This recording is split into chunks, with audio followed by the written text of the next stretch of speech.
What's going on, guys? Cover Killer is back for another album review. This one's another 2010 album review, relatively new, and it's also a band's debut here on the coverkillernation review channel.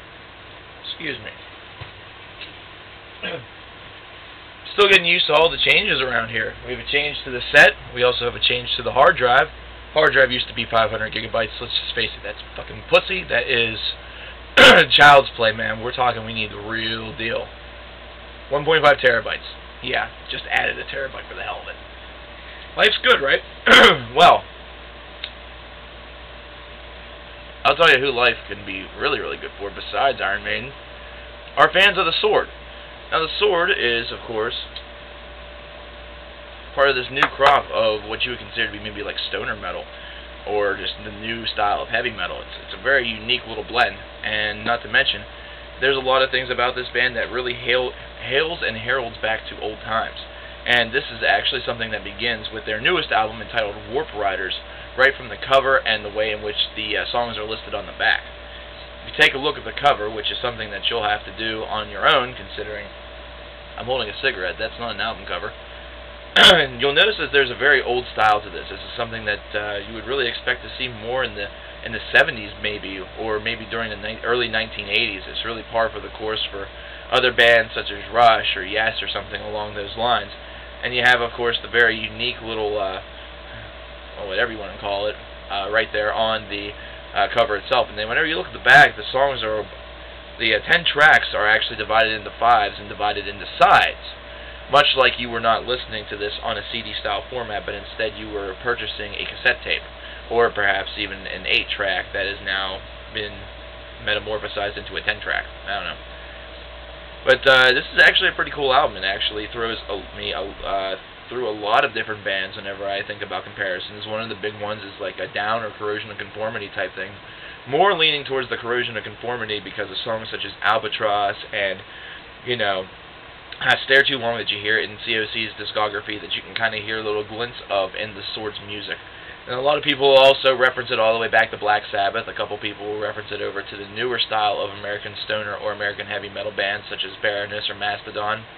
And really the Sword really fits right into this current crop, only there's definitely a little bit more of a rock and roll style to it. There's a little bit more of leaning to that classic rock style, so you're not getting nearly as much of the fuzz and the really, you know, different exploration. You're getting something that's a little bit more straightforward.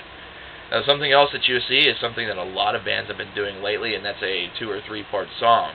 I say that a lot of bands are doing that. It's really becoming, you know, really making a comeback. It's something that bands did in the 70s and the early 80s and then kind of phased away for a while. You know, it really took a couple of, you know, early acts from the 2000s and, of course, a couple of concept albums from the 1990s, such as Dream Theater's Metropolis 2, for us to even see any type of longer songs like this. But ever since then, it almost seems like every band and their cousin has one.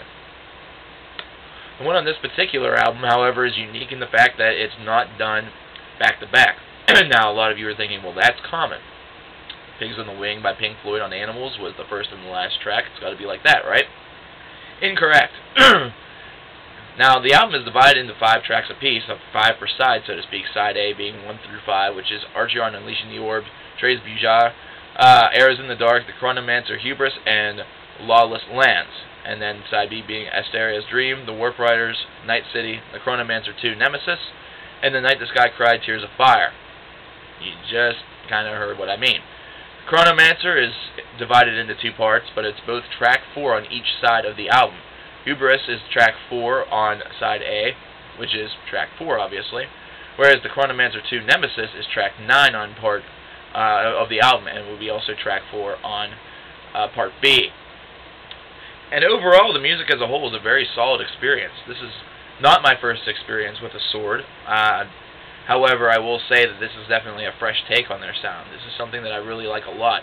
There's enough variety here to keep a man like me very enthused and really interested. Not to mention the throwbacks to classic bands such as Corrosion of Conformity and the others that I listed earlier is certainly a high point, because it's whenever there's a multiple comparison point and they're in some, you know, they're within the same genre, however they're kind of doing something different, like each band has a unique take. it does make a band that's maybe using styles from all of those bands a little bit more unique. It gives them kind of like a big, chili bowl full of new ideas and new takes on perhaps an older genre of music, which is really what the Sword has done. A lot of people really like this band. A lot of people will come up and ask about it whenever it was originally sold this past Tuesday. We had a couple takers. If you have never heard of the Sword before, this is actually a pretty good place I would recommend to start. This is an excellent album. This is definitely something that I could consider easily to be a gateway drug into the real, the rock and roll, the black and roll, the stoner metal genre of heavy metal music. I would say go from here and go to a Corrosion of Conformity or potentially a Saint Vitus. However,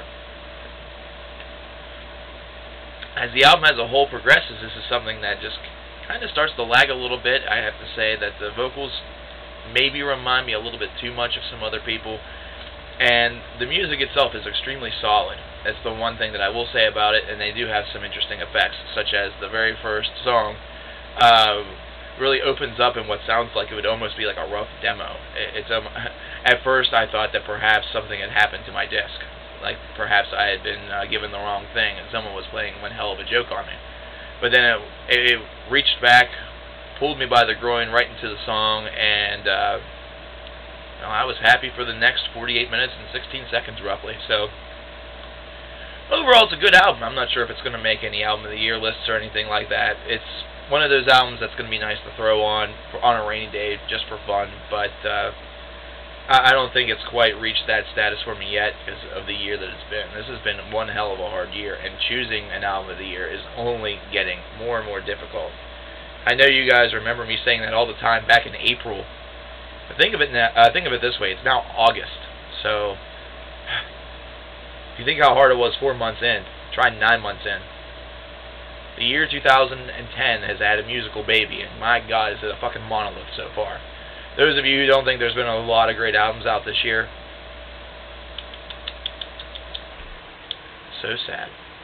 But yeah, I would definitely recommend trying out the Swords Warp Riders. It's definitely an album that has a lot of throwbacks to the past, and also really shows this particular genre's future. This is a band that I could see going well into the next decade and releasing many classic albums to come.